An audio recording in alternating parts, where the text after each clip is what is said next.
Hi friends, இந்த வீடியோவில் நம்ம என்ன பார்க்க போகிறோம் அப்படின்னு கேட்டிங்கன்னா, இப்போ வந்து நம்மளோட AK-64 திரைப்படத்தை வந்து இப்போ அந்த திரைப்படத்தோட கதை எப்படி இருக்கும் அப்படின்றது இப்போ இந்த ஆதிக் ரவிச்சந்திரன் வந்து சொல்லியிருக்காங்க.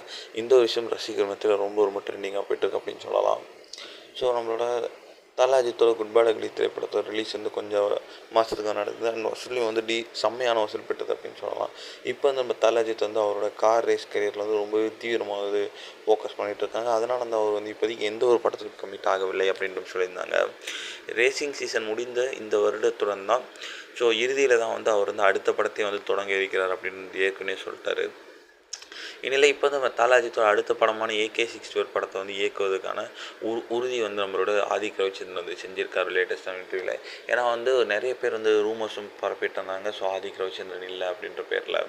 ஸோ இப்போ வந்து நம்மளோட குட் பேட் அக்லி திரைப்படத்தை ரிலீஸுக்கு வெற்றிக்கு பிறகு மீண்டும் வந்து இந்த கூட்டணி இணையறதுனால ரசிகர்கள் ரொம்ப ரொம்ப சந்தோஷமாக இருக்காங்க. அண்ட் படத்தோட அதிகாரப்பூர்வ அறிவிப்பு வந்து விரைவில் வரும் அப்படின்ட்டு தெரிவிக்கப்படுகிறது. அண்ட் படத்தில் இருக்கிற மற்ற கேஸ்டிங் பற்றியும் வந்து அப்போது அஃபிஷியல் அனௌன்ஸ்மெண்ட் வரும்போது வந்து வரும் அப்படின்ட்டு சொல்லியிருக்காங்க.